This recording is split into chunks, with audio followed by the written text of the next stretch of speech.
G'day folks, Steve from Fig Hill Farm here. What we're going to do today is have a look at how you collect the seed from your basil and how you make use of it. So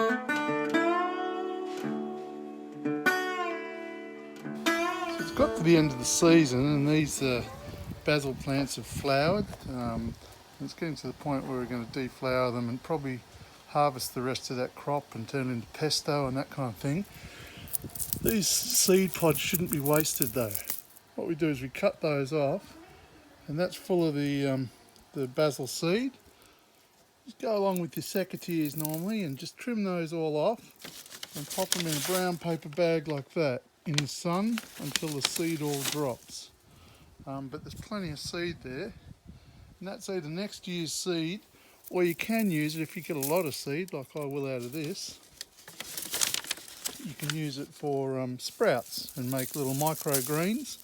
Little basil microgreens indoors in a seed tray. We'll have a look at that. But if you just go through and pick all of those seed heads, the brown ones, the other ones you might want to leave a little bit longer just to make sure the seed is set.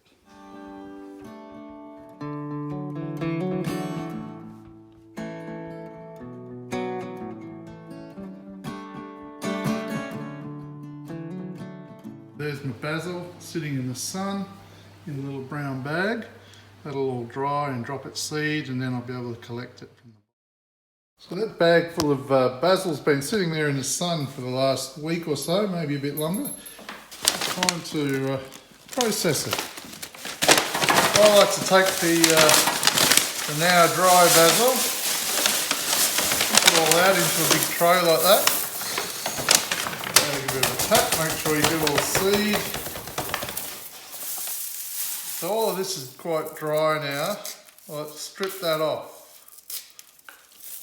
just to make sure you get rid of as much organic matter as possible. And the process of this kind of knocks the seeds out of the little pod. Have a bit of a look there. Sort of a bit of a woo.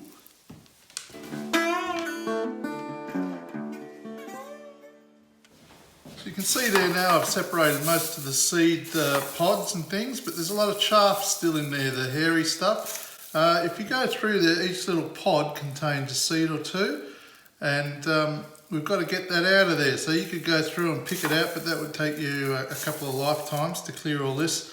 So I'm just going to bang these in a food processor, give them a quick blitz, and that'll knock all the chaff off the seeds and separate the seeds. It won't damage the seed. Well, it will damage a few, but we're going to have hundreds. So get rid of the bulky stuff, put it through a bit of a colander. And that'll remove the larger of the chaff.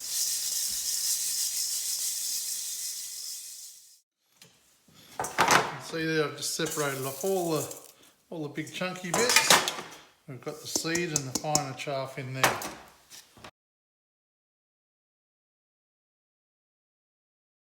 We've separated the chaff and the seeds. You can see in there's a couple of little seeds and things sitting on top.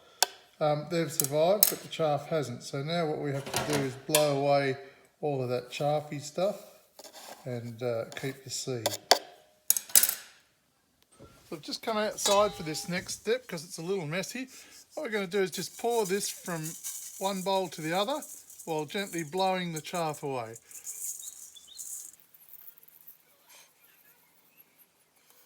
You're going to have to do that a couple of times.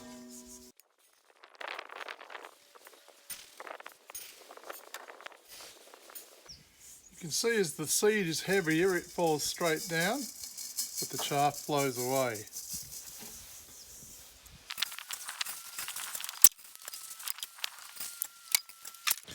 There we go, after a bit of fair bit of blowing, we've got nice basil seed there now. There's a fair quantity of that. As I said, we'll keep enough of that to grow next year's basil, but we'll also use some for sprouting. There's some stuff here that's got plenty of seeds in it, but it's still a bit chaffy. I'm going to use that for sprouts and see if we can get some nice little basil microgreens growing from that.